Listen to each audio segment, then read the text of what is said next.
김진의 돌직구쇼에 오신 여러분 반갑습니다. 김진입니다. 전 오늘도 저희 돌직구쇼 오픈 스튜디오 앞에 나왔습니다. 2022년도 이제 정말 얼마 남지 않았습니다. 30일 아침입니다. 올 한 해 여러분들 어떠셨습니까? 좋은 일들 많으셨습니까? 다가오는 새해에는 더욱더 좋은 일들 가득하기를 기원하겠습니다. 오늘도 뜨거운 뉴스들 준비되어 있습니다. 2022년의 마지막 김진의 돌직구쇼 방송 지금부터 힘차게 출발하겠습니다. 저는 새해에도 비가 오나 눈이 오나 매일 아침 이곳에서 여러분을 기다리겠습니다. 김진의 돌직구쇼 지금 라이브로 시작합니다. 잠깐만요.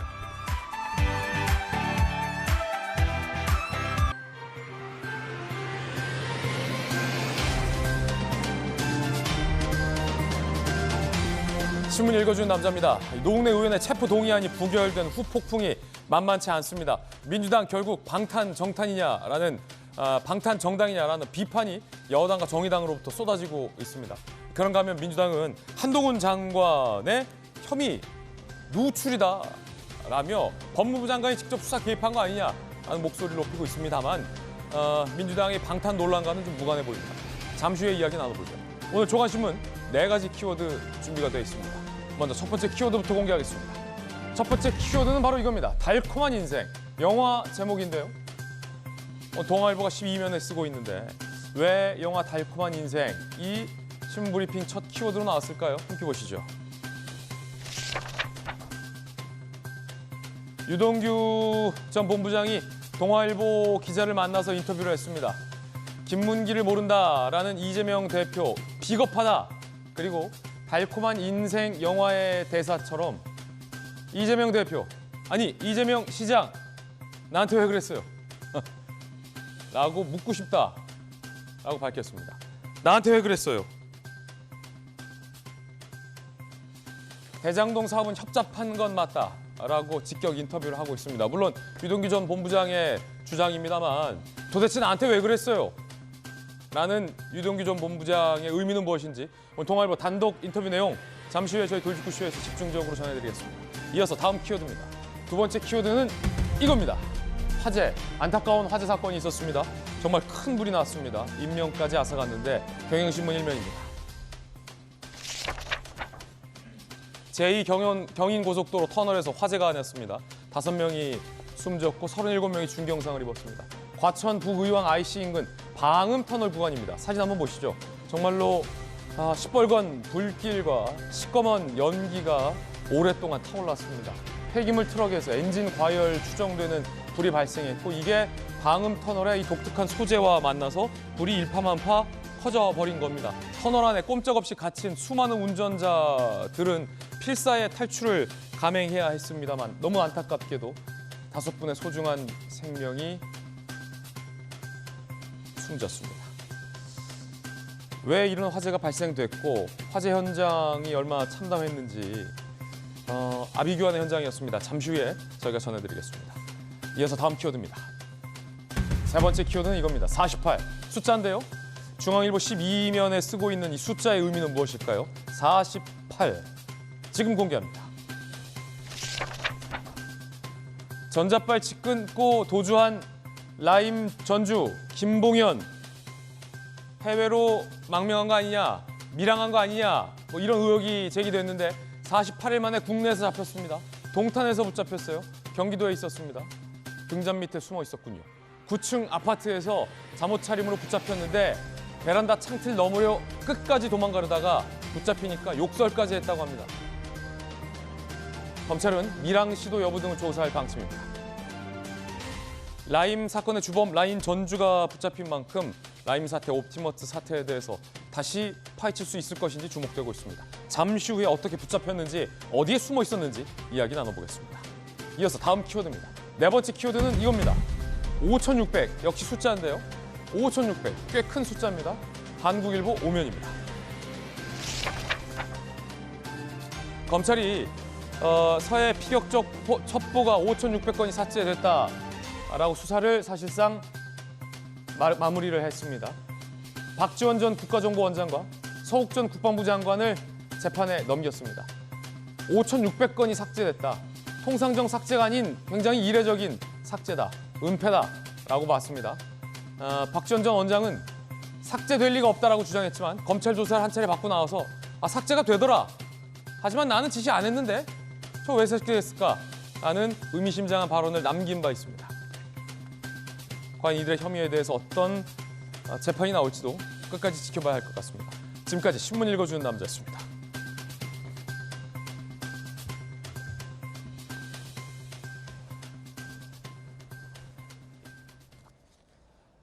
네, 오늘 함께하신 분들 소개해드리겠습니다. 국민의힘의 대표적인 청년 정치인 두 분입니다. 천하람 혁신위원 그리고 국민의힘의 현 지도부입니다. 김병민 비대위원 나오셨습니다.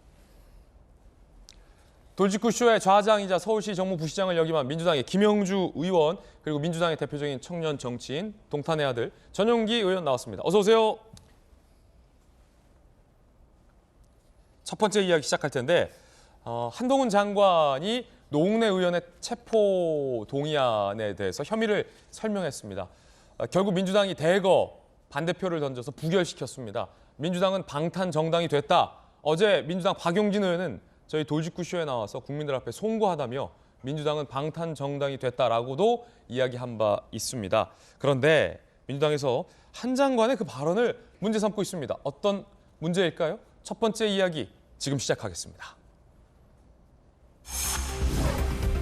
수사에 개입했다라는 겁니다. 이에 대해서 한 장관 측은 아니 장관으로서의 임무다라고 맞서고 있습니다. 무슨 이야기일까요? 일단 한동훈 장관의 국회에서의 그 발언을 다시 들어볼 텐데 저희가 어제 본방송에서 들려드렸던 것과 달리 민주당 의원들이 뭐라고 외치는 부분을 조금 더 자세히 저희들이 준비를 해봤습니다. 한번 들어보시죠. 노웅래 의원이 청탁을 받고 돈을 받는 현장이 고스란히 녹음되어 있는 녹음 파일이 있습니다. 구체적인 청탁을 주고받은 뒤 돈을 받으면서 저번에 주셨는데 뭘 또 주냐? 저번에 그거 제가 잘 쓰고 있는데 라고 말하는 노웅래 의원의 목소리, 돈봉투 부스럭거리는 소리까지도 그대로 녹음되어 있습니다. 뇌물 사건에서 이런 정도로 확실한 증거들이 나오는 경우를 저는 보지 못했습니다. 김건희 수사는 안 합니까? 김건희 수사는 왜 안 합니까? 김건희 수사는 안 합니까? 핸드폰 비번은 어떻게 됐습니까? 쇼 그만하고 내려가세요. 법무부 장관이 무슨 자격이 있습니까 지금? 국민들께서 오늘의 이 결정을 오래도록 기억하실 거라고 생각합니다. 민주당 의원들의 뭐라고 하는 외침을 어제는 저희가 잘 못 들었는데 다시 들어보니까 핸드폰 비번부터 풀어라, 쇼 그만하라 라는 말이 나왔습니다. 쇼 그만하라. 어제 박용진 의원도 얘기했듯이 민주당 의원들은 한 장관의 저 발언을 상당한 도발로 인식하는 것 같습니다. 급기야 원내대표는 한 장관의 저 발언 때문에 노웅래 의원 체포동의안이 더 부결됐다라는 발언까지 해서 논란이 인바 있습니다. 그런데 여기서 더 나아가서 한동훈 장관이 피의 사실을 공표했다라고 문제를 삼고 있는데 어떤 문제 제기인지 한번 들어보시죠. 한동훈 법무부 장관은 마치 검찰 수사관이 수사 상황을 브리핑하는 듯한 태도와 발언을 했습니다. 명백히 피의 사실 공표에 해당하는 중죄입니다. 법무부 장관으로서가 아니라 검사로 와서 오히려 국회를 도발하는 거 아니냐고 느낄 정도였는데요. 참으로 가관입니다. 조작 수사로 만들어낸 혐의를 깨알같이 공개하면 의원들이 체포 동의안을 가결시켜줄 것이라고 생각했습니까? 야당을 모독하는 오만하고 뻔뻔한 행태에 참담함을 금할 수 없습니다. 어제 본회의장에 서 계셨던 것은 법무부 장관 한동훈입니까? 아니면 정치적 야망을 품은 예비 정치인 한동훈입니까? 한동훈 법무부 장관을 향해서 검찰이냐, 피의 사실을 왜 공표하냐라고 문제를 삼은 겁니다. 그러자 국민의힘에서는 방탄정당이란 비판을 듣게 된 민주당이 한 장관 탓 돌리는 게 낯이 두껍다, 장관의 책무다라고 맞비판을 했습니다. 이번에 국민의힘 입장입니다. 이유를 법무부 장관 탓이라니 듣도 보도 못한 적반하장입니다. 국회의원의 특권으로 범죄 혐의자를 보호했다는 비판이 두려웠는지 뜬금없이 부결의 이유를 장관 탓으로 돌리는 민주당의 낯이 참으로 두껍습니다. 한동훈 장관은 국회법 93조에 따라 장관의 한 일을 한 것뿐입니다. 민주당의 의제는 두고두고 헌정사의 수치스러운 역사로 기록될 것입니다. 자, 한 장관의 저 발언은 문제 있다 아니면 없다, 장관으로서 해야 할 일이다 놓고 토론하겠습니다. 먼저 전용기 의원. 네.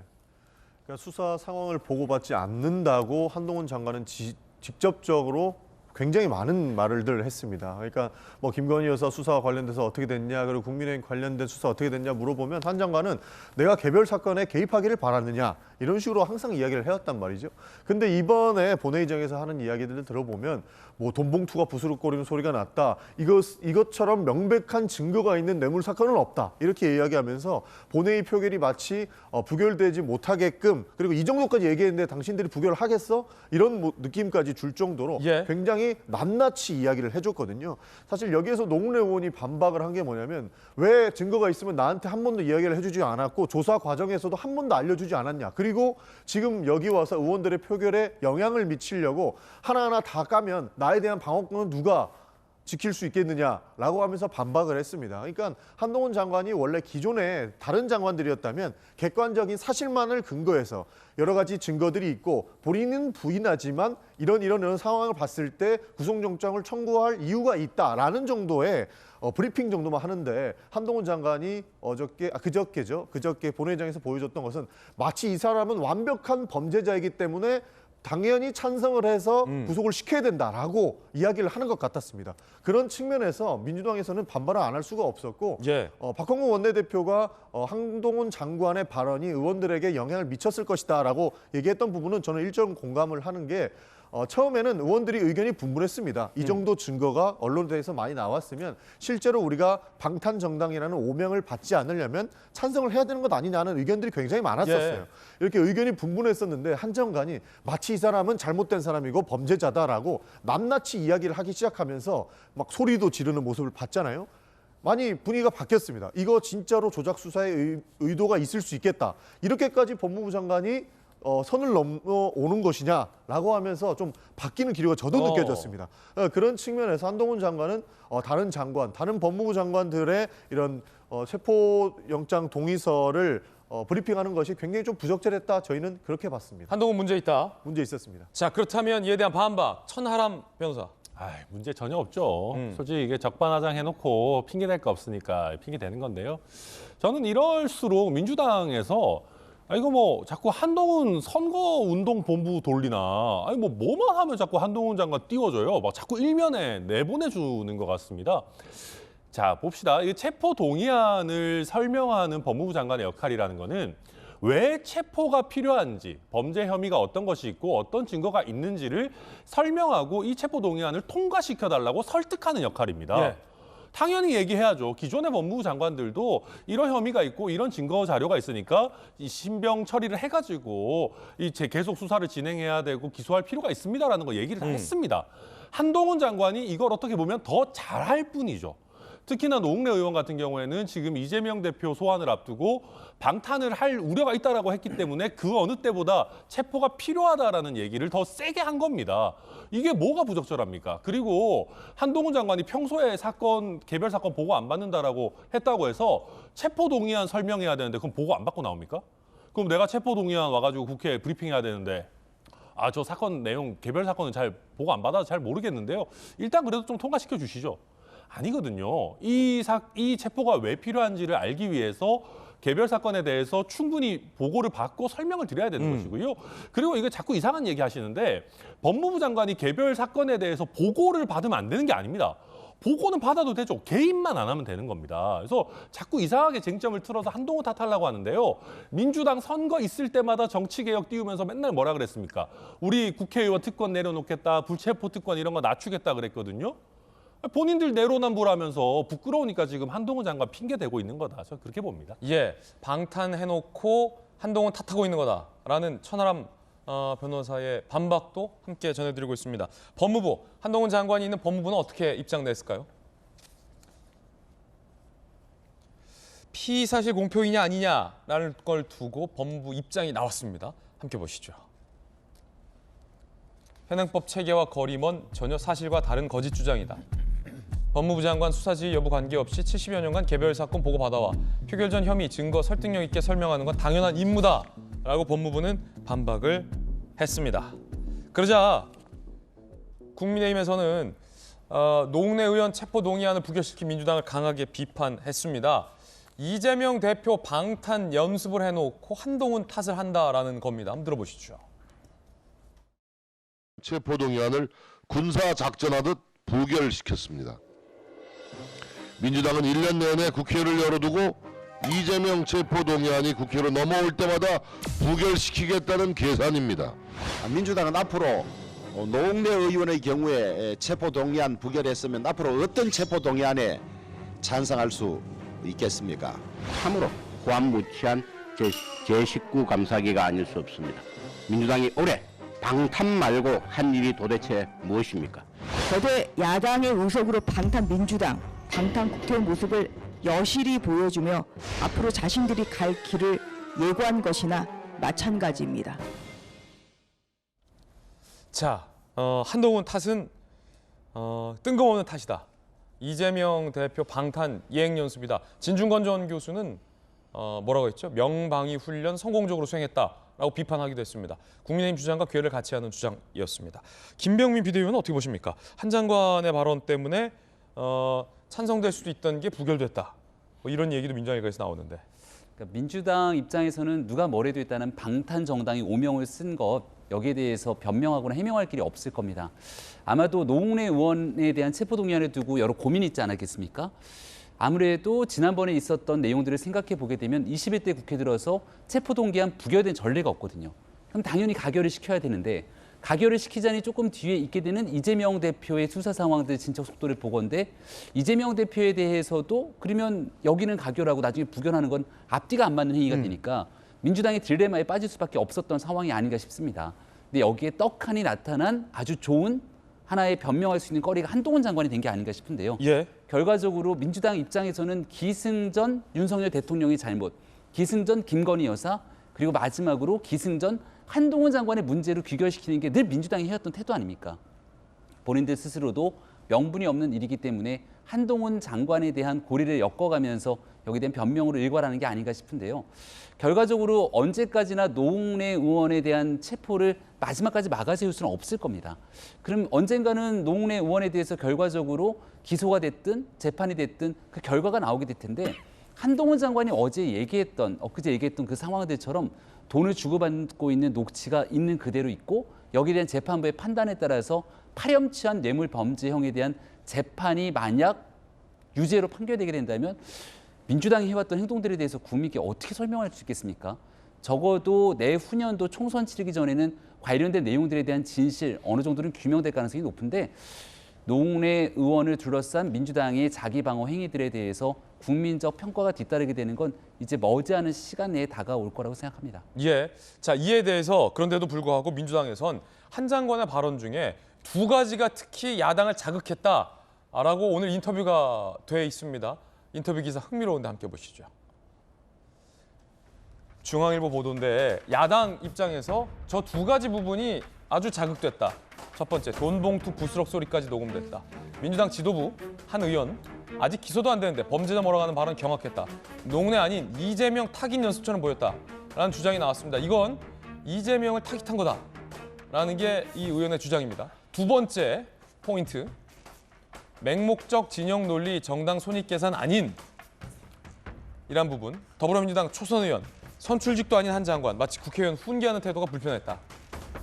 민주당 고위 관계자, 정치 검사란 말도 아깝다. 굉장히 격앙된 반응이 나왔던 포인트는 이 두 가지 포인트였습니다. 돈봉투 부스럭, 맹목적 진영 논리 손익계산이 아닌이라고 합니다. 김영주 의원님, 네. 이게 이제 민주당 의원들 입장에서 인터뷰한 부분들은 기분이 나빴다라는 건데 어제 박용진 의원이 흥미로운 주장을 그 자리에 앉아서 하더라고요. 저게 한 장관의 계산된 도발인데 민주당이 도발인 거 알면서 넘어갔다. 그래서 방탄 정당이 돼서 안타깝다 이런 말을 하더라고요. 한 장관이 도발을 해온 측면이 어떻게 있어 보입니까? 저는 그거하고 정반대로 해석을 해볼 수 있다. 그래요? 어쨌든 노웅래 의원하고 한동훈 장관이 국회의원을 대상으로 자기 논리를 설득하는 과정이었잖아요. 예. 어쨌든 여러 가지 그게 무슨 뭐 사전에 어떤 정보를 유출하고 뭐 혹은 뭐 수사에 개입하고 이런 부분은 아닐 수 있어요. 그거는 국회법 93조에 의한 말하자면 보고 사무 규칙상으로 할 수 있는 일이에요.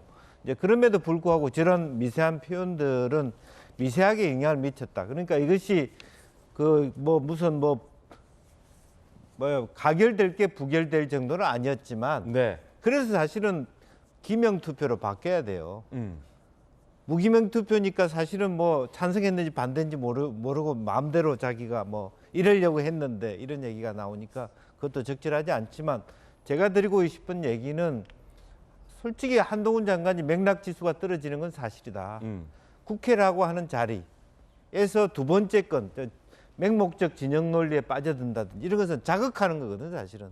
어찌 보면 그것까지 기획을 했다 그러면 그건 사실 탁월한 기획가인데 그런 부분은 아니고 정반대 해석을 하면 국회의원들이 충분히 적절한 수준에서 제가 일일이 다 의원님들한테 설명할 수는 없습니다만 제가 알기로는 상당히 구체적인 사실이 나왔기 때문에 여러분들이 협조를 구하기 위해서 왔습니다. 조금 겸손한 모드로 와야 되는데 뭐 제가 검사 생활 동안 이렇게 생생한 부시락거리 소리 나는 확실한 증거는 처음 봤습니다. 여러분들 만약에 부결시키면 여러분들은 맹목적 지역주의나 말하자면 편파적인 입장에 서는 거예요. 또 하나 끝나고 나서 인터뷰 잘못된 판단을 국민이 기억할 것입니다. 굉장히 준엄하게 꾸짖는 그런 부분들을 국회의원 자극할 수 있다. 결과적으로는 그것이 기획된 의도일 수 있지만 한편으로 보면 설명을 잘 못한 설득력을 갖지 못한 설명을 했다라는 측면도 생각해 볼 필요가 있다. 저는 그렇게 봅니다. 자, 여야 의원들의 의견 전해드리고 있습니다. 두 번째 토론 주제. 이건 한동훈 탓이든 뭐든 뭐 다 떠나서 부스러기 되든 다 떠나서 이재명 대표에게 곧 들이닥칠지도 모를 체포동의안 내지는 사전 구속영장 청구에 대한 동의안 부결을 위한 빌드업이다. 아니다. 별개다. 이건 방탄 예비훈련이다. 아니다. 케이스 바이 케이스다. 두 번째 토론 시작해 보겠습니다. 먼저 이번엔 김병민 비대위원. 네. 이재명 대표 건이 아니었으면 노웅래 의원 아마 체포동의안 가결될 가능성이 매우 높았겠죠. 이유는 지난번 21대 국회에 들어서 있었던 3번의 건, 이게 민주당도 있었고 무소속도 있었고 국민의힘도 있었는데 전부 다 가결이 된 바 있습니다. 근데 지금 있게 되는 현재 민주당의 상황에서는 누가 뭐래도 이재명 대표의 사법 리스크가 굉장히 중차대한 내용으로 발전되고 있고 뭐 어느 정도 시간이 걸릴지는 모르겠습니다만 결과적으로 체포동의안이 국회로 넘어오는 건 시간 문제가 아니냐 이렇게들 보고 있는 것 같습니다. 그러니 지금 노웅래 의원 건에 대해서는 가결시켜주고 이재명 대표 건에 대해서는 또 여기 대해서 부결시켜주고 하게 되면 이재명 대표를 지키기 위한 방탄 정당이라는 오명을 쓸 수밖에 없는 상태이기 때문에 민주당이 전체적으로 한 몸처럼 모여지는 것 같은데 뭐 누가 뭐래도 여기에 대해서는 그 이재명 대표 지키기에 대한 방탄 정당 피해갈 길이 없겠습니다만 민주당도 잘 생각해야 되는 게 이런 방식으로 다 한 몸처럼 움직여서 가게 된다면 국민들이 바라보는 지점에서의 평가는 결국 결론은 정해져 있는 것 아닙니까? 그리고 여기에 대한 체포 동의안이라고 하는 건 그 국회가 갖고 있는 기득권을 이제 좀 내려놔야 된다는 국민적 여론이 상당히 높을 수밖에 없습니다. 어제도 보게 되면 이 여러 가지 혐의를 통해서 검찰이 구속영장을 계속 청구를 하는데 법원의 영장실질심사 과정에서 그 영장이 받아들여지지 않는 경우들도 상당합니다. 만약에 노웅래 의원에 대해서 영장실질심사를 거쳤는데 노웅래 의원이 주장하고 있는 것처럼 이거 굉장히 검찰이 잘못된 내용으로 본인을 파렴치한 사람으로 만들어내기 위한 조작 수사라면 대한민국 법원이 영장 기각시켰을 겁니다. 그리고 이재명 대표에 대해서도 마찬가지로 이재명 대표가 주장하는 내용이 사실이라면 대한민국 법원의 영장이 제1야당의 대표에 대해서 순순히 발부해 주겠습니까? 근데 지금 있게 되는 국회 행동은 자기들을 지켜내기 위한 기득권을 완전히 국민들 앞에 있는 그대로 보여주고 있는 행동이기 때문에 적어도 지금 노웅래 의원 건 이재명 대표를 향하고 있는 방탄하기 위한 예행 연습처럼 비춰질 수 있는 한 몸처럼 엮이는 거 부인하기 어려울 거라고 저는 생각합니다. 이건 방탄 연습이다. 이재명 대표 방탄 투표 부결시키기 위한 빌드업이다라는 김병민 비대위원의 주장이었습니다. 자, 그렇다면 전용기 의원의 반박. 네. 그 뭐 이재명 방탄 예행 연습이다 이런 얘기를 국민의힘 의원님들께서 자주 주장을 하시는데요. 저는 그 이재명만 욕하면 모든 게 다 될 것 같이 생각하는 국민의힘 의원들의 생각이 진짜 참 안타깝습니다. 기승전 이재명이다. 그렇죠. 뭐 이재명 욕하면 다 이재명이 잘못한 게 되니까 그렇게 얘기하시는 것 같은데 방탄 예행 연습을 왜 합니까? 이거 무기명 투표입니다. 무기명 투표고 의원들이 그 영장 청구가 된 것을 사안을 파안해서 누가 찬성했는지 누가 반대했는지도 몰라요. 연습할 필요 없다. 왜 연습을 하겠습니까? 만약에 연습이라면 그게 더 이상해지지 않겠습니까? 그리고 이번에 민주당 의원들이 코로나 걸려서 자가격리하신 분들, 뭐 여러 가지 사유로서 불참을 하신 분들 해가지고 저희가 참석자를 조사해 보니까 163명입니다. 그러니까 163명 중에 161명이 찬성했다는 거거든요. 그러면 기권 9위는 누굽니까? 국민의힘 아닙니까? 아니야, 제가 봤는데 정의당? 아니, 민주당 의원 중에서 찬성한 분들 제가 파악하고 있는 것으로 5분은 최소 돼요. 그러면 161표가 근데 그분들은 야 10명이 찬성한 건데 왜 표가 안 맞지 이러더라고요. 그러니까요. 저희가 163명이 참석을 했는데 161표가 나왔는데 무기명이라. 그러면 한 5명 빠졌다고 쳐도 그러면 국민의힘이나 정의당에서 왔었을 텐데 정의당 6명입니다. 그러면 최소 그냥 딱 봤을 때에도 3명 이상의 국민의힘 의원님들도 부결을 시켜야 된다고 봤던 거죠. 이게 뭐 개인의 친분 뭐 이런 거 있을 수 있겠지만 저는 예행 연습이 오히려 더 잘못됐다고 생각을 합니다. 연습은 있을 수 없다. 그렇죠. 연습은 있을 수가 없는 거고 예. 저희는 이 자체 그러니까 노웅래 의원에 대한 체포영장, 구속영장 청구가 애초에 잘못됐다고 봤던 게 뭐 도주 우려, 증거인멸 우려 이런 게 있다고 봐야 되는데 도주하겠습니까? 노웅래 의원이 조사 다 받겠다. 그리고 조사 지금까지 받아왔고 앞으로도 받겠다라고 이야기하고 있는데 도주 우려는 없을 것이고 증거는 이미 다 경찰에서 확보한 거 아닙니까? 그러니까 무리하게 노웅래 의원을 구속하려고 하는 부분도 있었고 거기 플러스 한동훈 장관의 부적절한 메시지도 있었는데 이것이 마치 이재명 방탄 예행 연습 저는 예행 연습할 필요가 없는 사안이다 그렇게 봅니다. 예, 방탄에는 연습이 필요 없다. 그리고 국민의힘 몇 명도 부결 던지지 않았겠느냐. 자, 다시 천하람. 이거 뭐 당연히 빌드업이죠. 요새 축구도 뭐 빌드업 축구가 유행이고 뭐 성남 FC도 빌드업 축구 잘하는지 뭐 저는 잘 모르겠습니다만은 그러니까 우리 21대 국회에 들어가지고 그나마 좀 과거에 비해 좋아졌다라고 한 게 불체포 특권을 인정 안 했던 부분이거든요. 전용기 의원님 방금 뭐 구속 사유가 있냐, 뭐 도망가겠냐. 그럼 기존에 불체포 특권 동의된 의원들은 뭐 도망갔겠습니까? 이게 이제 우리가 큰 틀에서 놓고 봤을 때 국회의원 특권 내려놓기라고 하면서 국회의원들도 자발적으로 그래 뭐 동료 의원 조금 우리가 마음 그렇지만은 일단 동의해주고 방금 김병민 비대위원 나온 대로 법원에서 판단할 수 있는 기회를 주자라는 거거든요. 그러니까 우리 시청자 여러분들께도 설명을 드리면 국회에서 체포동의안 동의해준다고 해서 그 사람이 바로 잡혀가는 게 아니에요. 법원에 가서 이제 그 청구에 대한 심판을 받을 기회만 주는 것이거든요. 그걸 원천 차단하다라는 게 지금 체포동의안 부결하는 그 의미입니다. 그럼 기존의 의원들과 노웅래 의원이 특별히 다르냐? 다른 거 하나도 없거든요. 그럼 지금 뭐 한동훈 장관이니 부스러기니 이런저런 얘기 나오지만 한두 달만 지나가서 역사에 남는 것은 결국 21대 국회에서 처음으로 이 체포동의안 부결시켰다.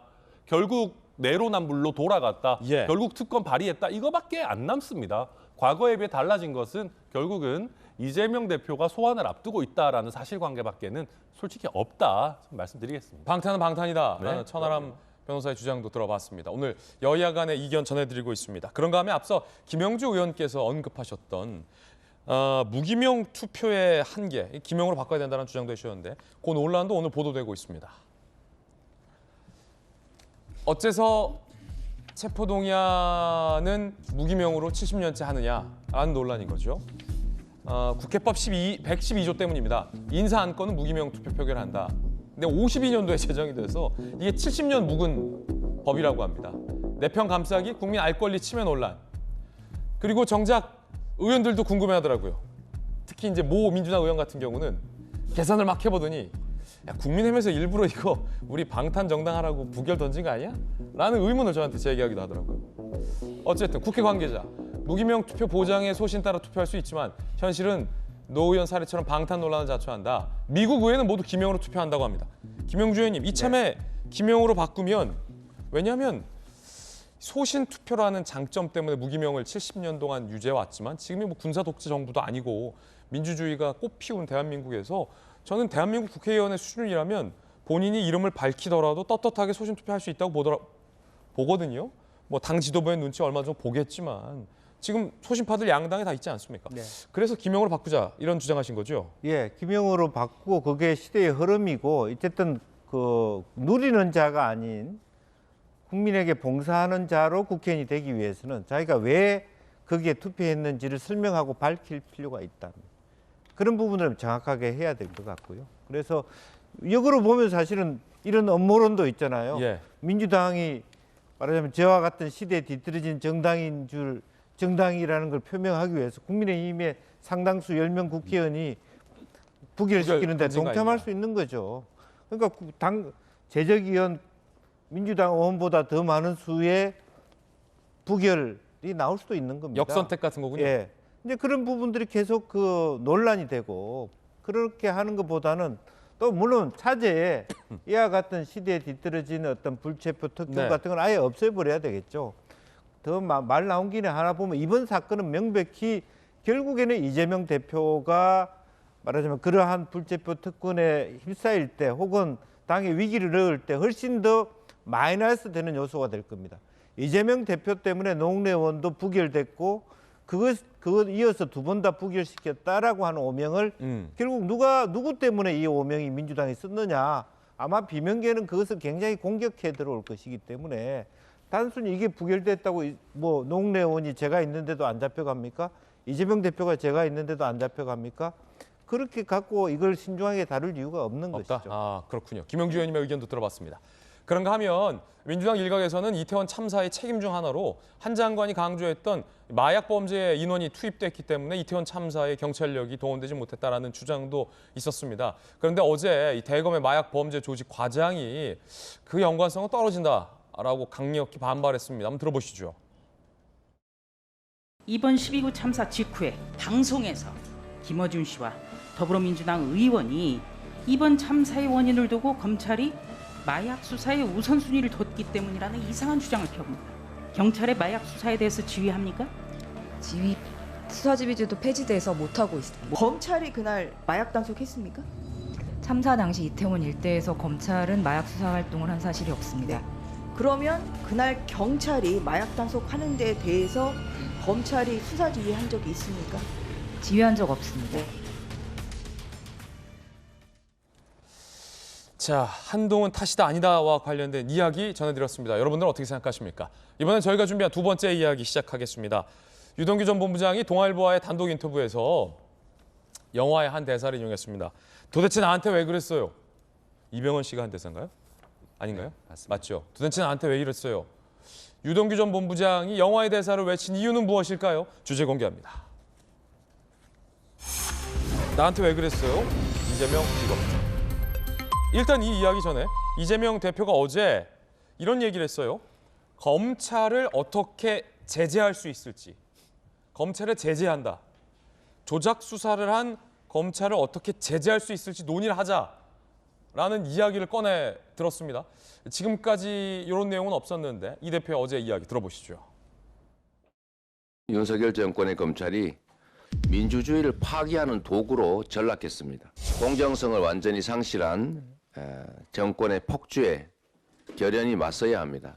편파, 조작 행태에 대해서 어떤 제재가 가능할지 또 어떠한 예방책이 가능할지 논의하는 자리가 되기를 바랍니다. 대표님이 1월 4일에서 6일 출석한다는 보도 있었었는데요. 어디 말씀하셨습니까? 대표님 1월 첫째 주에 출석하시는 거 맞으신 건가요? 우리 대통령 가족들에 대한 수사는 언제 하는지도 좀 관심 가져주시기 바랍니다. 전용기 의원님, 검찰을 제재하자, 벌 주자, 어떻게 체벌하자 뭐 이런 건데 어떤 주장입니까? 검찰을 어떻게 제재할지 논의해보자. 이게 무슨 말입니까? 그러니까 분명히 검찰을 제재할 필요가 있다라는 측면에서 어저께 토론회를 거친 겁니다. 그러니까 지금까지 우리 대한민국의 사법 형태가 굉장히 검찰의 폭주가 가능한 상태였다 이렇게 평가하고 있는 것인데요. 그러니까 경찰에서 아무리 이 사람 정말 나쁜 사람입니다라고 올려도 검찰에서는 아니야 이 사람 나쁜 사람 아니야 하고 수사 종결을 시킬 수 있는 이런 권한들이 너무나도 막대했기 때문에 여기에서 정확하게 견제가 가능한 그런 구조를 만들어야 된다는 겁니다. 그런 측면에서 검찰의 제재가 필요하다. 그러니까 검찰이 폭주했을 때에도 이것을 세울 수 있는 그 정도의 제도는 필요하다. 이런 의미입니다. 그렇군요. 그런데 이게 본인이 지금 수사를 받고 있는 상황과 맞물리면서 사실 민주당 일각 내에서도 본인을 수사하니까 검찰을 제재하려고 하는 거 아니냐라는 목소리도 지금 조간에 보도되던데 천하람 변호사는 어떻습니까? 네, 그거죠 뭐. 예, 그거 이상 뭐가 있겠습니까? 그리고 제재 뭐 모르겠습니다. 문재인 정부 5년 내내 검찰 힘 빼고 뭐 하고 하려고 엄청 노력했는데 이제 또 이재명 대표 수사 받으니까 이걸 또 하나요? 뭐 5년 동안 그건 뭐 한 겁니까? 이거 저는 민주당을 보면서 좀 이상하다 생각하는 게 아니 의석수도 많고 그때 검수완박 해가지고 막 밀어붙이기도 밀어붙이는데 막상 또 보면 의도한 결과도 못 내요. 이게 뭔가 저는 이게 도대체 뭐 하는 건가 싶은 생각이 좀 들고요.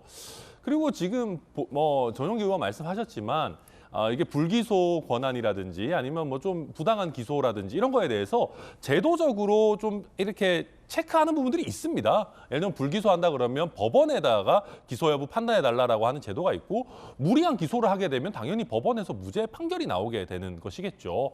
그게 아니라 정말로 검사가 나쁜 의도를 가지고 뭔가 조작을 한다 그러면 그 자체가 범죄가 되는 것이고요. 우리 사법 체계가 나름대로 이미 완비가 되어 있거든요. 약간씩의 보완은 필요할지 모르겠지만 최소한 수사를 받고 있는 야당 대표가 나와가지고 검찰 제재해야 된다라고 얘기할 정도는 아닙니다. 예를 들면 수사기관도 신이 아니기 때문에 뭐 좀 잘못하는 실수하는 부분 나올 수 있습니다. 그렇다고 해서 우리가 뭐 FBI 수사 잘못하면은 FBI 제재하자 이런 얘기는 안 하거든요. 그러니까 최소한 이 어떤 법치주의 국가에서 상식에 맞는 얘기를 해야 되는데 참 수사받고 계시는 거대 야당의 대표께서 비상식적인 얘기를 하시니까 조금 어떻게 이해해야 될지 잘 모르겠습니다. 그런가 하면 어제 한때 일각에서 이재명 대표 측이 1월 첫째 주에 출석하겠다라고 역제안했다라는 그런 설이 돌았는데 검찰이 이에 대해서 반박했습니다. 그런 사실 없다는 겁니다.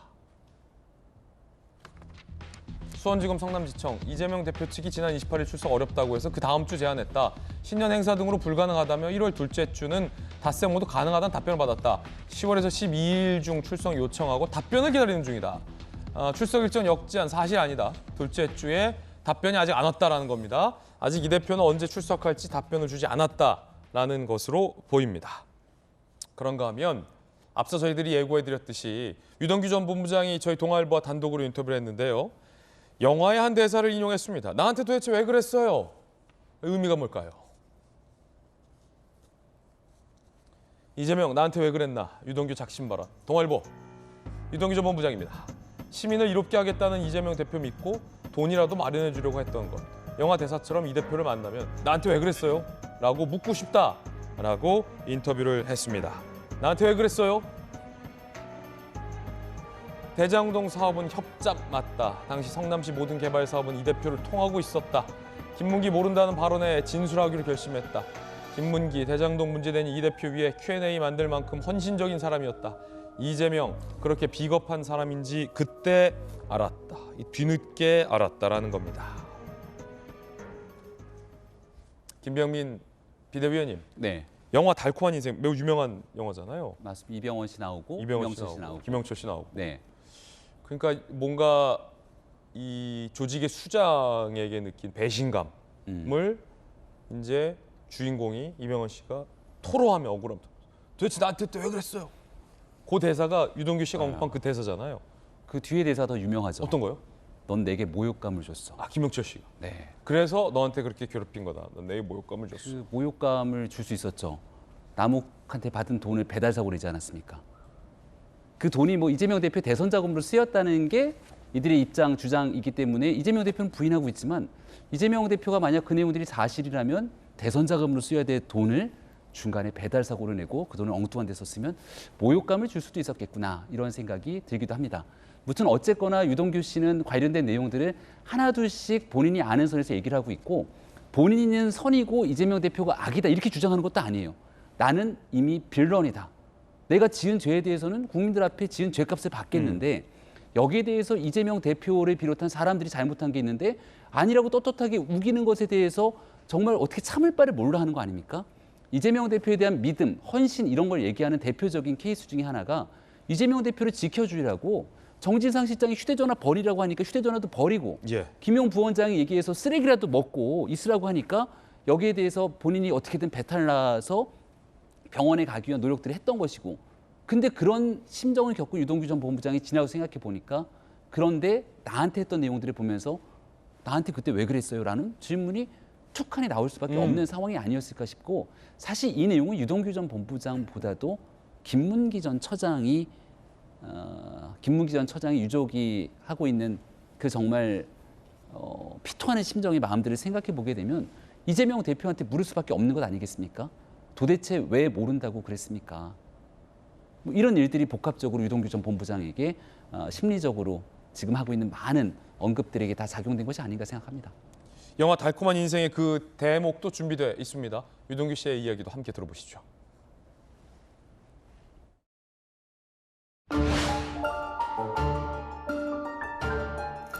저한테 왜 그랬어요? 말해봐요. 저한테 왜 그랬어요? 검찰 조사 태도를 바꾸신 이유가 뭔지가 궁금한데요. 제가 좀 뭐 배신감일 수도 있는데 제가 좀 착각했다 하는 생각이 많이 들었습니다. 여기는 참 뭐 비정하달까? 형제들이라고 불렸던 이제 그런 사람들의 어떤 생각이나 내용들이 원래 이제 좀 어려울 때 진면목을 본다고 하잖아요. 나한테 왜 그랬어요? 이병헌 씨의 대사도 한번 들어봤습니다. 김영주 의원께서 보시기에는 유동규 본부장의 이 발언, 나한테 왜 그랬어요? 라고 이재명 대표 만나면 묻고 싶다. 그리고 김문기 씨를 모른다고 할 때 그때 비겁하다는 걸 느꼈다라는 유동규 본부장의 인터뷰 내용인데 무슨 뜻일까요? 나한테 왜 그랬어요? 어떤 심정일까요? 여기서의 나는 어떻게 보면 더 정치하게 들어가 보면 김문기 씨한테 왜 그랬어요? 왜 모른다고 했어요? 그리고 또 하나는 왜 나는 채측근이 아니라고 했어요? 그때 경기도 똑같은 왜냐하면 그 10년, 15년 전에는 거의 비슷하게 같이 살아왔던 공동체 같은 형아우들인데 뭐 김용, 정진상은 그 정도 돼야지 측근이고 유동규나 김문기는 거의 뭐 내가 거의 뭐 별로 신경 쓰지 않았던 뭐 여러 사람 중에 한 사람이었다.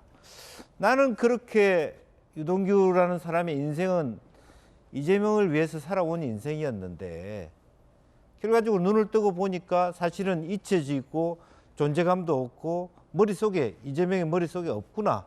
그걸 물어보는 거고요. 또 더 아픈 부분은 결과적으로 김영철 씨라고 하는 분이 했던 것이 말하자면 조직의 보스, 비정한 보스, 강 사장으로 나오는 그것에 말하자면 이재명 대표를 대비시키는 그리고 결과적으로는 그 자기가 이병헌이라는 사람이 맡은 역할이라고 하는 판단해 봤을 때 나름대로 그럴 만한 이유가 있다고 조직을 위해서 자기가 한 것도 그런 결정인데 그것까지를 다 심판한다는 것은 과했다. 이런 부분이기 때문에 결국에는 복수를 시작하는 거 아닙니까? 이병헌이가. 예. 결과적으로는 본인은 계속 그런 데 대한 나한테 왜 그러느냐에 대한 복수를 하겠다는 의지로 보여집니다. 예. 전용기 의원, 유동규 전 본부장의 주장이죠. 어떻게 보십니까? 유동규 본부장이 저렇게 해서 석방되지 않았습니까? 그러니까 이재명한테 돈 줬다. 그리고 이재명이 모든 문제의 원흉이다라고 이야기하고 나서 본인만 석방됐어요. 그러니까 지금 대장동 일동들이 갑자기 예전에는 뭐 씨알도 안 먹힌다 이런 얘기했다가 모든 것이 이재명으로부터 비롯이 되었고 이재명이 문제다라고 이야기하고 있지 않습니까? 사실 뭐 검찰에서 어떤 회유를 당했다 이렇게 보기는 어렵다는 의견들을 많이 주시는데 사실 저렇게 하니까 석방도 당하고 본인들의 형량을 줄일 수 있는 여러 가지 논거들이 나오고 있지 않습니까? 저는 그런 의미에서 뭐 섭섭함도 당연히 있을 거라고 보고는 있습니다만 저런 식으로 다른 사람들한테 그리고 이재명이 잘못됐다라고 이야기를 해야만 본인한테 어느 정도 올 형량들이 좀 줄어들지 않았을까라는 판단 때문이라고 봅니다. 예.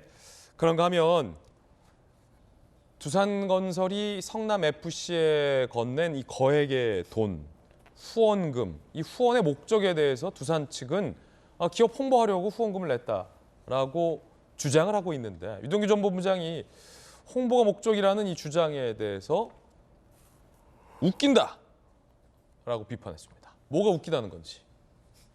성남FC에 간 후원금이 정말 광고 목적이라면 웃기는 일, 관중수가 1등인 구단도 1억짜리 광고 한번 받기 어려운데 40억, 50억짜리 광고를 성남FC가 받겠냐? 라고 비판을 했습니다. 천하람 변호사님, 네. 웃기다. 저 말이 맞죠. 그러니까 이게 자칫 잘못하면 K리그를 비하하는 것처럼 들릴 수 있어서 제가 매우 조심스러운데 우리가 월드컵 시즌이 나올 때마다 하는 얘기가 우리가 축구 시장이 너무 작다. K리그가 활성화가 안 돼 있다. 그리고 야구인 KBO에 비해서도 너무 이런 어떤 마켓이 좀 작다. 이런 얘기를 많이 하거든요. 실제로 뭐 저 당시나 지금이나 K리그의 탑 구단, 기업 구단 이런 데는 좀 상대적으로 재정이 풍부합니다만은 시민 구단에 후원하고 광고하는데 그렇게 비싸지 않습니다. 메인 스폰서가 되려고 해도 40억, 50억이 충분한 돈이거든요. 일회성 홍보면은 차고 넘치는 돈이죠. 그러니까 아마 저 정도 예산이면은 여러 개의 스포츠에 후원하고도 돈이 남을 겁니다. 그러니까 그런 걸 봤을 때 이게 굉장히 이례적으로 거액이다. 그러니까 아마 그때 당시에 다른 시민 구단들 후원받은 내역 비교해 보면 금방 나올 거고 이런 정도의 비교 분석은 수사기관에서도 당연히 했을 겁니다. 그래서 결국 이게 수치가 나오면은요, 숫자는 거짓말을 못 하거든요. 저게 일상적인 정말 다른 의도 없는 후원이었다. 저는 그런 얘기하는 게 오히려 나중에 재판에서는 발목을 잡을 거다 그렇게 생각합니다. 변호사님이시니까 재판 많이 가보셨을 테니까 재판부가 예를 들어서 다른 스포츠 업계에 기업이 홍보 목적으로 후원을 하는 금액의 규모와 그거에 비해서 성남FC에 후원된 금액이 너무 많다라는 점이 재판부에서 이 돈은 단순한 홍보 목적의 후원금이 아닐 수도 있겠다라는 어떤 판단을 할 수 있는 근거가 됩니까? 당연히 되죠. 그렇습니까? 그러니까 최근에 이제 민주당에서도 그렇게 식으로 하면 우리 다른 지자체장들 다 잡혀갑니다 이런 얘기 하는데 다른 시민구단, 지자체가 운영하는 이런 구단들과의 비교가 당연히 이루어질 겁니다. 그리고 물론 다른 지자체의 경우에도 어느 정도 관과 좋은 관계를 가지고 싶다라고 하는 목적도 일부 섞여 있겠죠.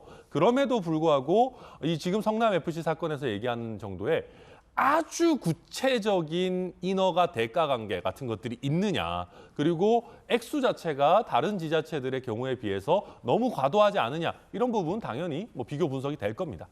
성남FC의 두산건설이 40억에서 50억을 건넸어요. 그리고 두산건설이 갖고 있었던 땅이 용도 변경이 됐습니다. 어마어마한 특혜를 두산건설이 입게 됐고 이메일 문서가 발견됐습니다. 용도 변경을 해주면 성남FC에게 몇십억을 투자하겠다라는 성남시 공무원과 두산 관계자가 주고받은 이메일까지 나왔어요. 물증까지 지금 나온 상황인데 민주당과 이재명 대표는 이건 정상적인 후원 유치다라고 지금 또 반박을 하고 있는 그런 상황 속에서의 어떤 유동규 전 본부장이 주장 전해드리고 있습니다. 전규 의원. 사실 저게 무혐의 나온 이유가 뻔합니다. 그래서 저희는 문제 없다고 얘기를 하는 건데, 그러니까 성남시 시민 프로축구단 지원 조례에도 이런 내용들이 있어요. 그러니까 제3조의 시민 축구단 육성이라고 해가지고 성남시장은 안정적으로 운영될 수 있도록 각급 기관, 단체, 기업 등의 지원을 권장하는 등 노력을 한다 이렇게 돼 있거든요. 그러니까 애초에 시민구단이 움직이려면 성남시에서 시민들의 혈세로 이용해서 지원하는 방법이 있고요. 다른 기업들한테 어떤 방식으로든 후원을 유치시키는 목적이 있는 겁니다. 그런 방식으로 사실 이렇게 많은 단체장들이 그 시민축구단을 운영하기 위해서 기업들에게서 후원을 받는데 유독 이재명 대표가 있었던 성남시는 후원 받았으면 안 됐다, 그거 부적절했다라고 수사가 들어가고 있기 때문에 저는 이거 뭐에 문제가 있냐. 그리고 이재명 대표도 아니 무혐의 나온 내용을 가지고 왜 또 조사하려고 하나. 그러니까 내가 검찰에 출석을 하겠다라고 이야기를 하고 있는 겁니다. 그런 측면에서 본인의 역할을 충실했다고 봐야 되는 것을 이재명은 뒷돈을 챙기기 위해서 성남FC를 이용했다 이렇게 얘기하는 것은 굉장히 부적절하고 집행이 이재명 시장한테 들어갔겠습니까? 그게 다 시민구단을 운영하는 데 들어갔을 것이죠. 그런 측면에서 봤을 때 이것은 좀 무모하지 않나 이런 생각도 듭니다. 한 가지 조정을 좀 해야 되는 건 무혐의라고 자꾸 말씀하시는데 무혐의가 아니죠. 경찰에서 혐의 없음으로 종결 처리했던 부분들을 검찰에서 최종적으로 결론을 내려야 되는데 여기에 대해서 문제가 있는 것 같아요. 보안 수사라고 내려갔던 게 윤석열 정부의 일이 아니라 문재인 정부의 일입니다. 문재인 정부에서부터 잘못돼서 검찰이 추가적으로 뭐가 좀 있어야 될 것 같은데라고 수사했던 내용들이 이어져서 지금 나오게 되는 건데요.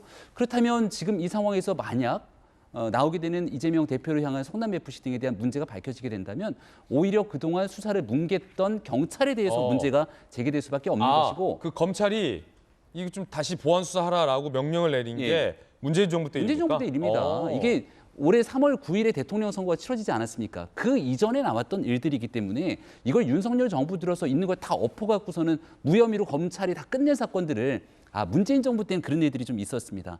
왜냐하면 과거사 진상 규명한다 그래서 했던 상황들 다시 끌어갖고서는 조사하고 했던 일들이 있지만 윤석열 정부에서 그런 일들이 일어나지 않습니다. 이미 있었던 것들을 갖고 자꾸 무혐의라고 얘기를 하게 되는데 경찰이 혐의 없음 종결 처리했던 그 수사가 잘못된 것인지에 대해서도 지금 밝혀된다는 주장들이 커지고 있는 바 사실에 대해서는 좀 명확하게 짚고 넘어가야 된다는 말씀입니다. 그러니까 문재인 정부의 검찰총장이 윤석열 검찰총장이었죠. 그러니까 검찰이 가지고 있는 것들이 뭐 이미 송치를 했던 거, 그러니까 경찰에서 수사를 끝냈던 것도 다시 재수사할 수 있게끔 하고 경찰에서 문제가 있다고 판단한 것도 문제 없다고 정리할 수 있는 거고. 그러니까 이러니까 검찰에 대한 무소불위한 권력들을 조정할 필요가 있다. 좀 전에 천하람 변호사 말씀 주셨지만 이런 것들은 제도적으로 어느 정도 안착돼 있긴 하지만 아직까지는 검찰이 가진 권한들이 너무나 막강하니까 좀 조정을 해야 된다. 이렇게 저희는 주장하는 겁니다. 이게 다시 보완 수사라고 했던 거는 윤석열 검찰총장 그만두고 나와서 후보로 대통령 후보로 한참 뛰고 있을 때 일이고요. 상황들을 좀 면밀히 지켜봤으면 좋겠는 게 검찰총장 되자마자 본인 측근들 줄줄이 좌천되고 나한테 인사권도 없는데 사람들이 그러니까 식물총장이라고 하지 않습니까? 라고 했던 내용들 다 잘 지켜보셨을 겁니다. 오늘 뜨겁습니다. 민주당에서 다른 지자체, 특히 이제 홍준표 당시 경남도지사가 경남FC에 기업이 후원한 것도 그럼 조사해야 되는 거 아니냐라는 주장을 했자 최근 홍준표 이제 대구시장이 이렇게 반박했습니다. 어이가 참 없습니다. 라고 하면서 경남FC 후원금은 대가성이 없다. 그러니까 용도 변경이나 이런 게 없었다. 그래서 문재인 당시 정부에서 탈탈 털었지만 아무것도 안 나왔다. 하지만 이 성남FC 건은 두산이 갖고 있는 땅에 용도 변경이라는 특혜가 있지 않느냐. 이건 다르다. 이런 주장을 했어요. 서울시 부시장을 역임하셨던 김영주 의원님께서 또 지방행정을 하셨으니까 지방이라고 하면 안 되겠죠. 어떻게 보십니까? 그래서 이제 두 가지도 더 면밀하게 봐야 되겠습니다. 그러니까 용도 변경을 하는 것은 다 불법이냐 그런 건 또 아니거든요.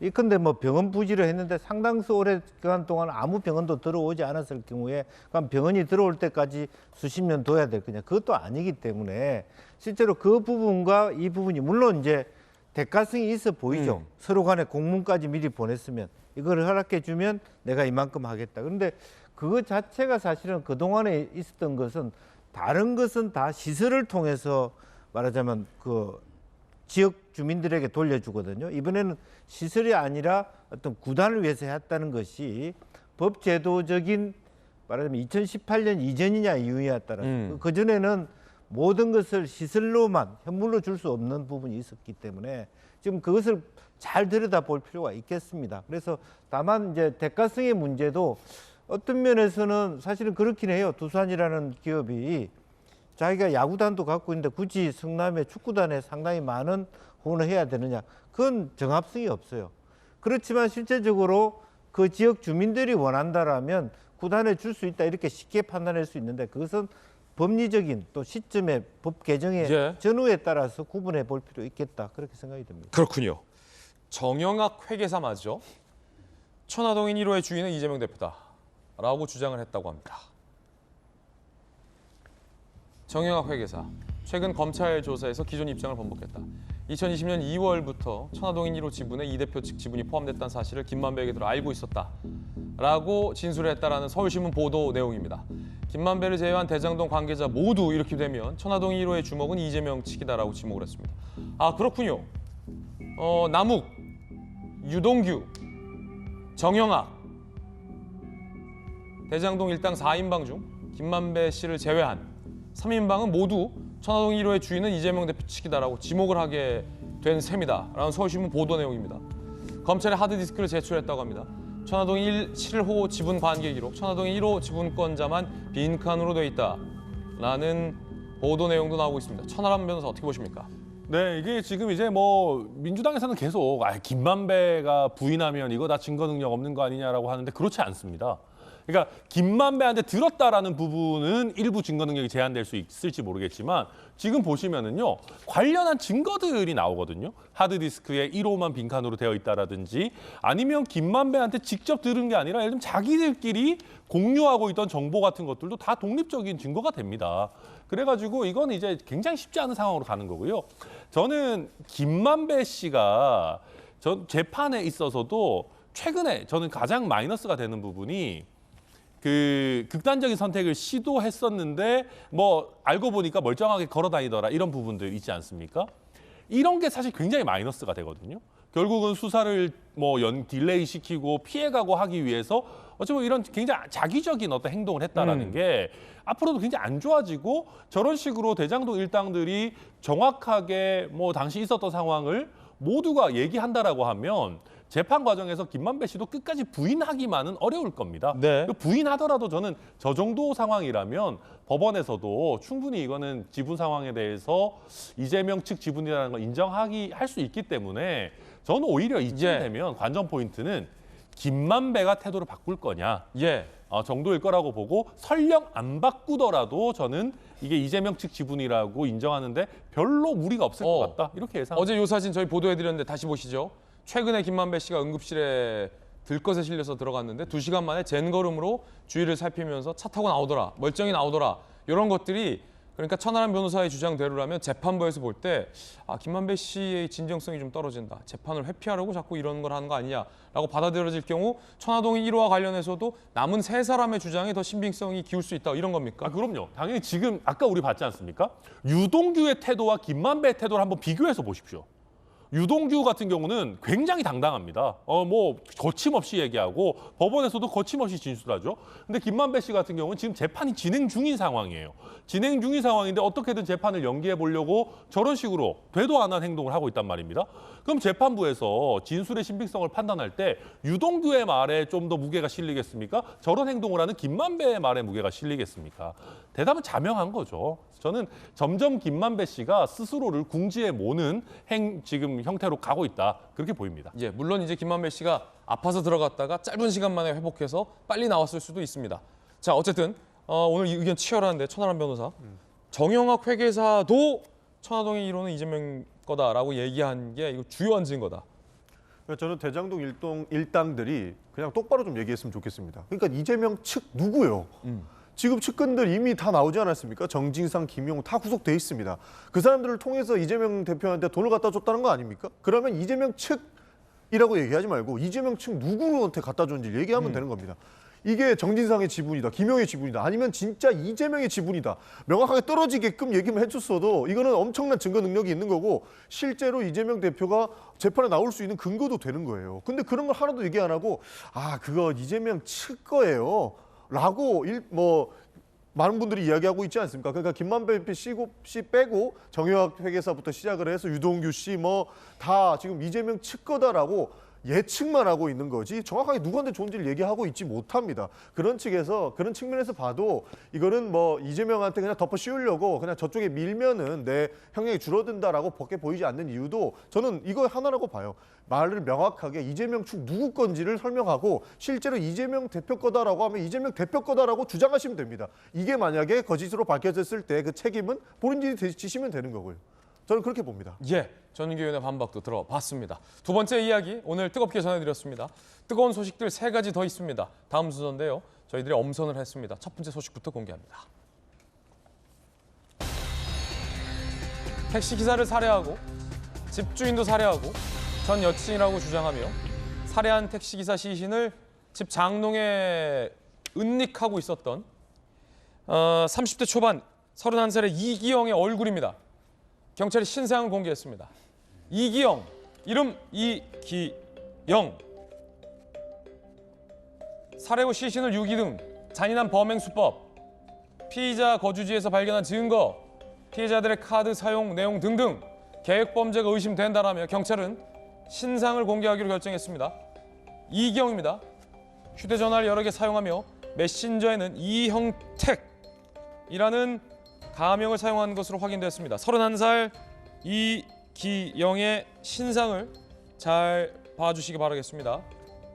택시기사를 잔혹하게 살해한 후 시신을 본인 집도 아닌 본인이 살해한 전 연인이라고 주장하는 그분의 집에 시신을 숨겨놓고 있었습니다. 잔혹한 범행을 했고요. 본인이 살고 있는 집주인도 살해했다라고 주장하고 있습니다. 집주인을 살해하고 그 집에서 살면서 그 집주인의 카드도 사용하고 가명도 쓰고 또 다른 연인과 관계를 맺는 등 굉장히 잔혹한 범행을 일삼은 이기영의 신상을 경찰은 공개하기로 결정했습니다. 얼마나 잔혹하냐면 본인이 살해한 피해자들의 신용카드를 쓰면서 현재 사귀고 있는 여자친구와 그 돈으로 커플링까지 했다고 합니다. 직업 없이 피해자들 명의의 대출금, 신용카드로 생활해왔습니다. 택시기사, 신용카드로 수천만 원 대출을 받아 편취 금액은 5천만 원 이상이다.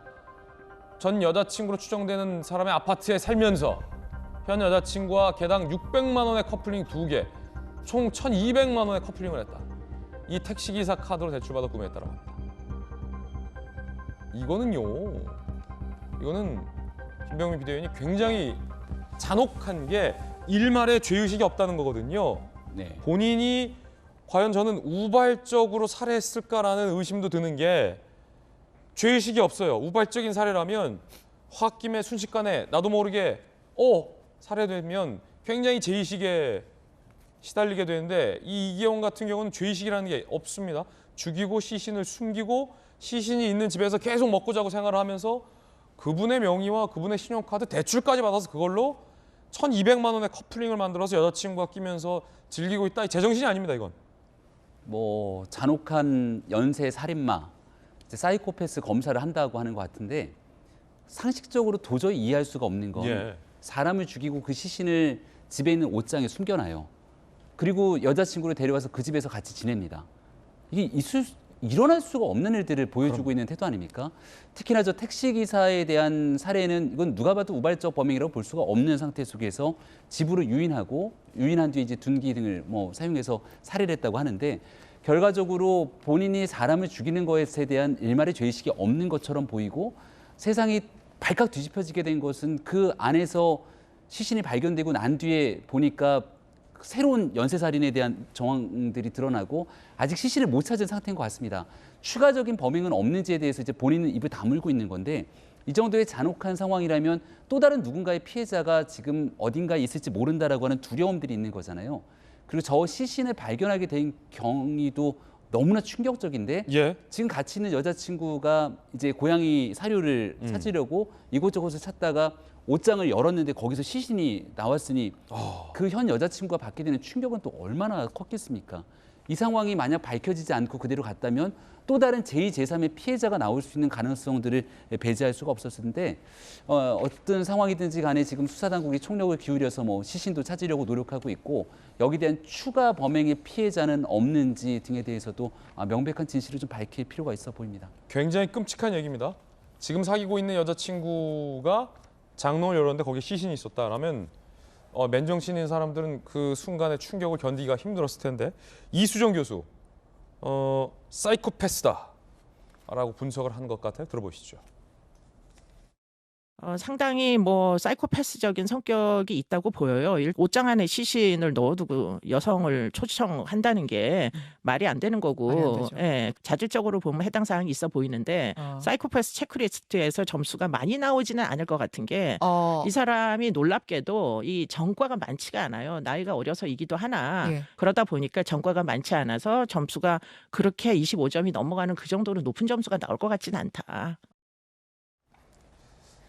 자, 오늘 그 사이코패스 여부 검사를 한다고 하니까 그 결과도 좀 주목해봐야 될 것 같습니다. 뜨거운 소식 함께하고 있습니다. 두 번째 소식입니다. 어제 제2경인고속도로 방음터널에서 큰 화재가 났습니다. 현장으로 가보시죠.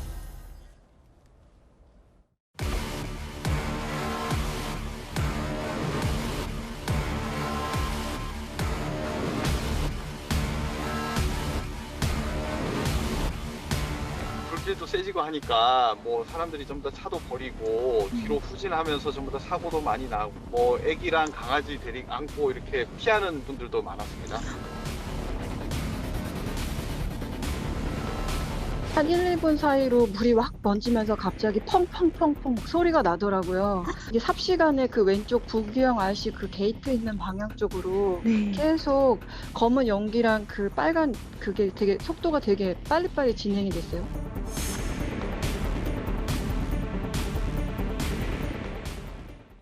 순식간에 번진 불길 때문에 5명이 사망을 했습니다. 피해 상황이 매우 큽니다. 어제 경기 과천 제2경인고속도로 북의왕 IC 인근 방음 터널에서 화재가 발생했고 5명 사망, 37명 부상, 차량 45대 소실, 플라스틱 재질, 터널 천장에 불이 옮겨 붙으면서 삽시간에 불길이 확산됐습니다. 사망자 5명, 트럭 아닌 주변 차량 4대에서 발견이 됐습니다. 아무래도 이제 유독한 가스 등이 치명적인 영향을 준 걸로 보입니다. 자, 지금 현장에서 불길이 번지고 있는 모습 보는데 천장에서 뭔가 플라스틱 자재 같은 것들이 계속 불에 탄 채 떨어지고 있습니다. 불을 잡는데도 꽤 오랜 시간이 걸렸다고 합니다. 처음에는 이렇게 아마도 이 트럭에서 처음 발화가 시작된 걸로 보여요.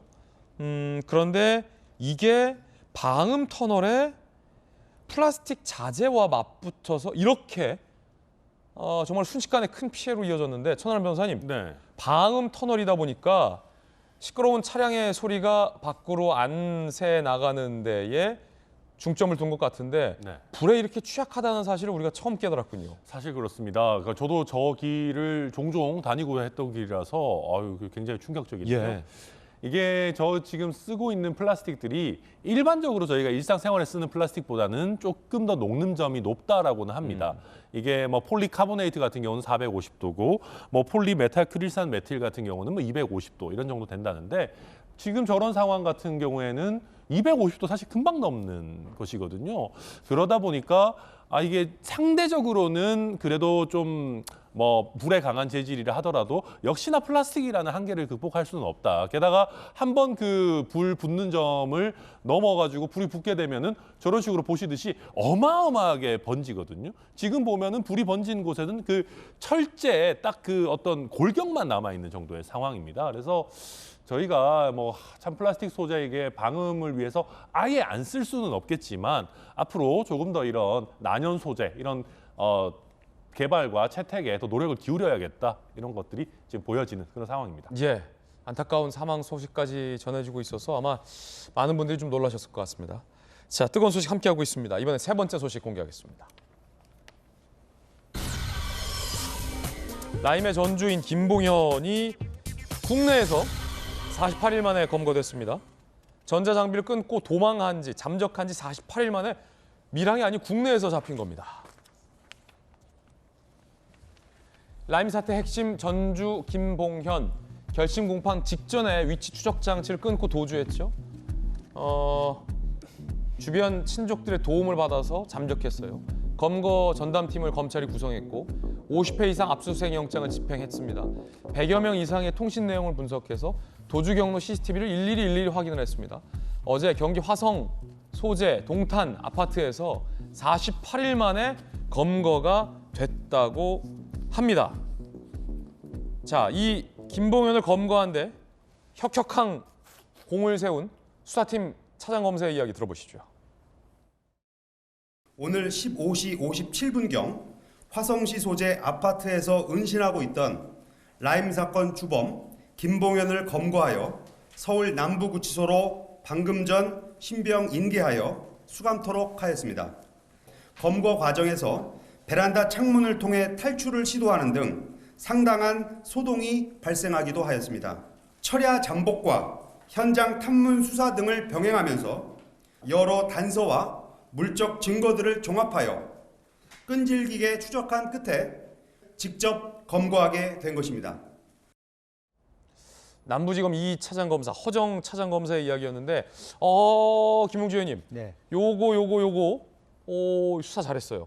특히 지금 완벽히 잠적해서 48일 동안 사실 수사 검사들을 향해서 야, 밀항했다, 그거 못 잡는다 하고 법원을 향해서도 그걸 왜 그걸 계속 구속을 풀어주고 해가지고 굉장히 다들 부담을 갖고 있었는데 밀항 가능성이 있다라고 막 소문이 퍼져나갈 때 내실을 다한 거잖아요. 100여 명, 50여 채 압수수색하고 꾸준히 100여 명 철저히 계속 그 100여 명을 다 감시한 거예요. 김봉현 주변의 100여 명을 실시간으로 쫙 감시해가지고 연락이 있나 없나 해서 잠복하고 밤새고 뭐 햄버거 차 안에서 먹으면서 몰래 탐문 조사하면서 그걸 특정해서 이 포위망을 좁혀온 거 아닙니까? 네. 아, 수사 잘했네요.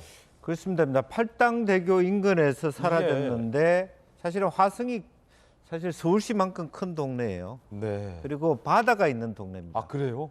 그렇기 때문에 전용기 살잖아요. 네, 우리 동탄의 아들 전용기가 사는 곳이기도 하지만 밀항의 가능성이 있는 거죠. 화성을 택한 이유는 그쪽으로 가면 제부도 쪽으로 가면 충분히 중국으로 갈 수 있는 길도 열릴 수 있는데 아마 지금 그 밀항의 그 배가 섭외되는 동안 아마 그 아파트에 있었을지도 모릅니다.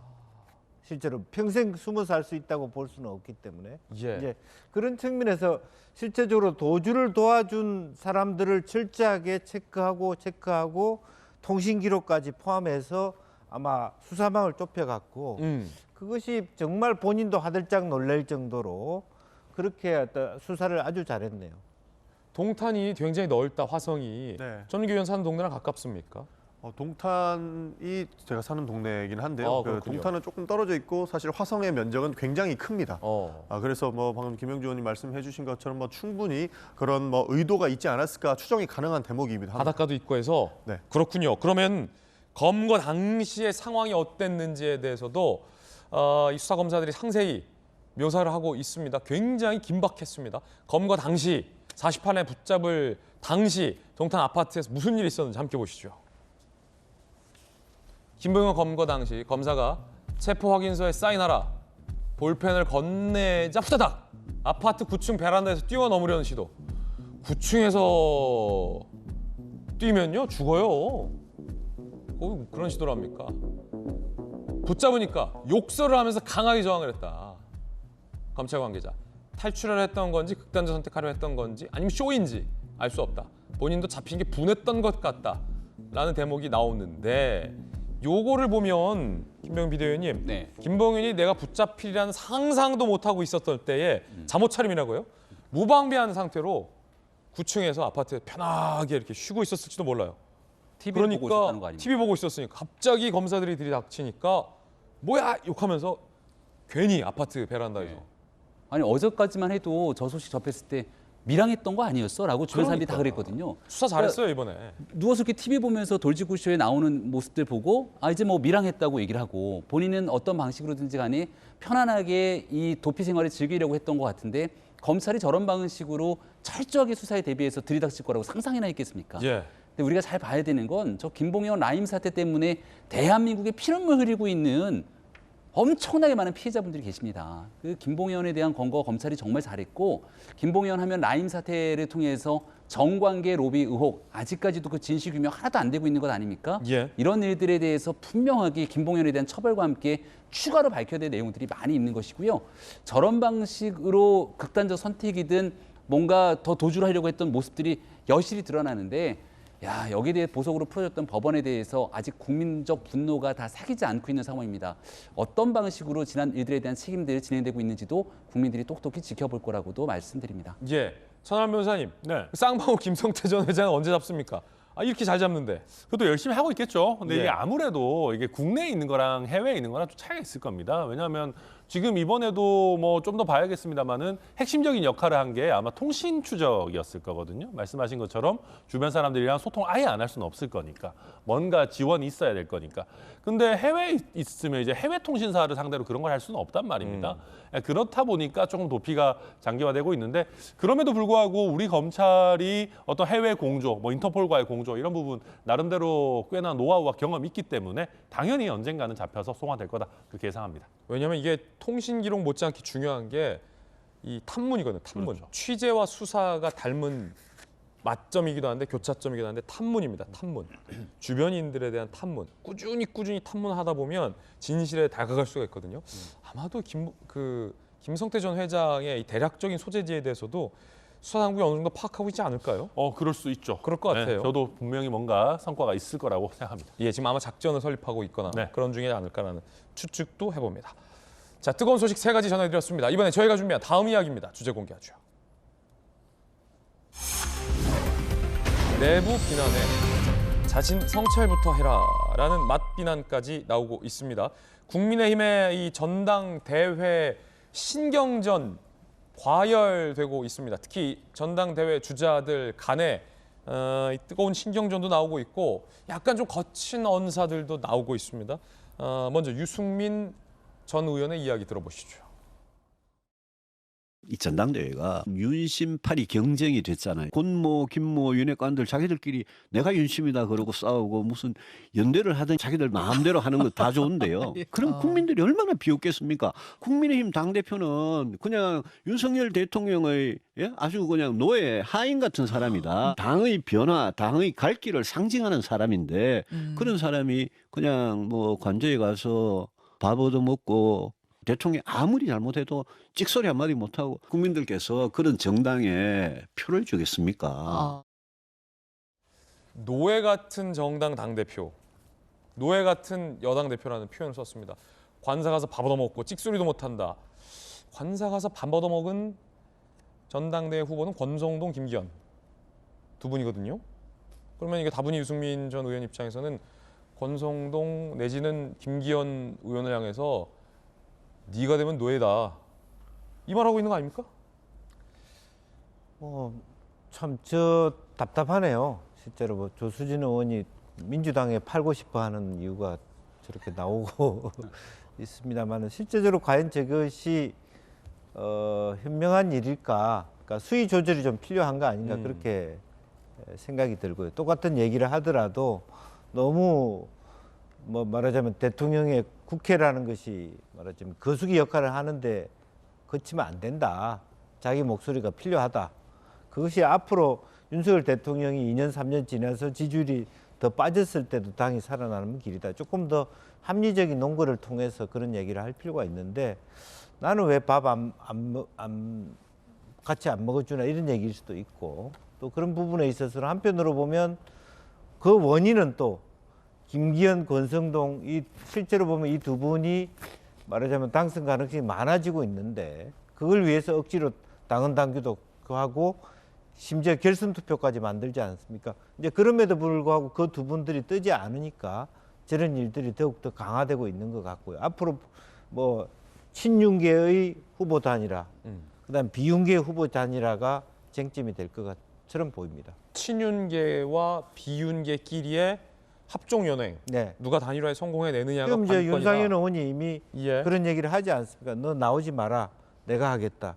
이런 식의 어떤 권성동과 김기현 사이에 그런 얘기가 없으란 법이 없죠.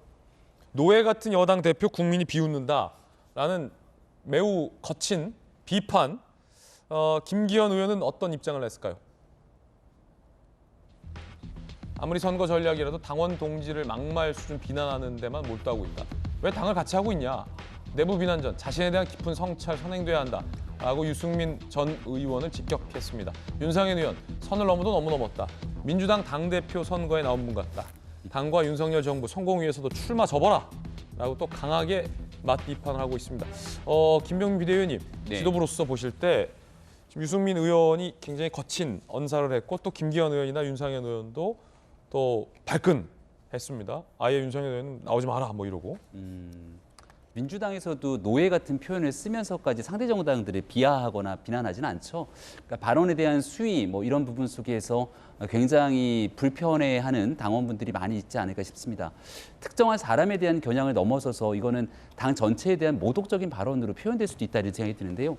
그 단어를 떠나서 유승민 의원이 했던 얘기를 보니까 스스로 빛을 내야지 여기 윤심파리 등에 대한 내용들이 무슨 의미가 있냐라는 표현을 쓴 것 같습니다.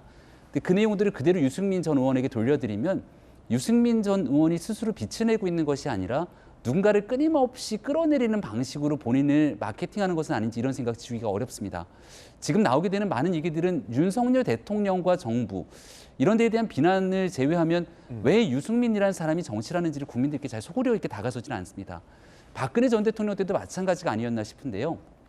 본인 스스로 정치를 한번 제대로 해보겠다고 차렸던 정당이 바른정당인데 그 바른정당의 정치가 실패하지 않았습니까? 그러면서 함께 만들었던 게 안철수 대표와 만들었던 바른미래당이죠. 근데 그 바른미래당은 또 결국 두 사람의 정당에 대한 결합을 통해서 그 두 사람 간의 당대표가 제대로 호흡하지 못한 상태에서 결국은 또 최종적으로 안 좋은 결말들을 자아내게 됩니다. 스스로가 어떤 정치로 빛을 발하는지가 중요하다고 당원들과 국민들께 호소하기 위해서라면 지금이라도 남을 비난하면서 반사이익을 젓는 정치보다는 유승민이라는 정치인이 대한민국을 위해서 어떤 정치를 할 것인지를 보여줘야 되는데 그런 내용들이 과거에도 잘 보이지 않았고 지금도 보이지 않는 것 같아서 매우 씁쓸하다 이런 말씀을 전하고 싶습니다. 당 지도부의 이야기 들어봤습니다. 자, 아까 친윤계끼리의 단일화가 변수다라고 말씀하셨는데 김기현 의원과 장제원 의원이 김장연대로 손을 잡고 있어요. 이걸 지켜보는 브라더, 원조 브라더 권성동 의원은 전당대회에 나올 계획입니다. 이렇게 되면 친윤끼리 갈라진다는 얘기인데 권성동 의원 이야기 들어보시죠.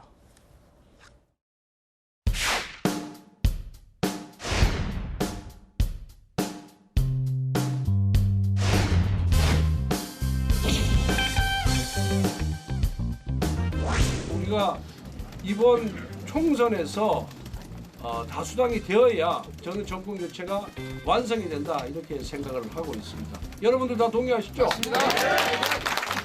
우리가 윤석열 대통령을 만들 때처럼 정권 교체를 하겠다 그 초심으로 돌아가서 우리가 그때의 의지와 열정을 되살리자.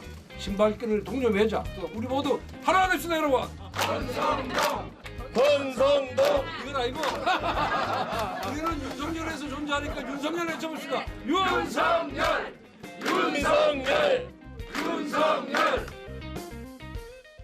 전하람 변호사님, 이게 왜냐하면 친윤 후보들이 여러 명 나가고 비윤 후보가 단일화가 되면 친윤에게 가는 당신 표가 갈라지면서 어부질이 다른 후보가 될 수 있다라는 얘기를 친윤계 의원들도 걱정하던데 뭐 대표적인 게 김기현, 뭐 권성동 두 분 간에 되겠습니까 단일화가? 쉽지는 않을 것 같습니다. 그러니까 왜냐하면 지금 두 분 다 워낙 의지가 뚜렷해요. 그러니까 결국 이제 중요한 거는 1월 한 중하순 정도까지의 스코어다 이렇게 봅니다. 스코어다. 네, 왜냐하면은 어느 정도 당원들에 의한 자체적인 단일화가 될 겁니다. 두 분이 뭐 의도해가지고 단일화를 하지 않더라도 좀 치고 나가는 쪽에 당원들의 표심이 붙을 가능성이 높거든요. 제가 이제 전에 듣기로는 권성동 의원 쪽에서도 지금 당장은 김장연대가 좀 핫하지만은 본인이 치고 나가게 된다면은 결국은 조직표도 내 쪽으로 따라오지 않겠느냐 이렇게 기대하고 있다고 뭐 저도 전에 듣고 있는데 결국 모든 것은 어떤 누가 그 흐름에 올라타느냐 저는 그 싸움이다 그렇게 보고 있습니다. 예. 자, 저희들은 60초 광고 보고 돌아오겠습니다. 잠시 후에 뵙죠. 2022년 올 한 해 이로써 저희들이 준비한 내용 모두 다 전해드렸습니다. 2022년 한 해도 저희 김진의 돌직구쇼와 변함없이 늘 함께해 주시고 응원해 주셔서 대단히 감사드립니다. 새해 복 많이 받으시고요. 저희는 다음 주 월요일 아침 2023년 새해 첫 방송 김진의 돌직구쇼로 여러분들에게 산뜻히 인사드리겠습니다. 새해에는 더 좋은 일 많으실 겁니다. 오늘 하루는 분명 어제보다 나을 겁니다. 좋은 하루 되십시오. 감사합니다.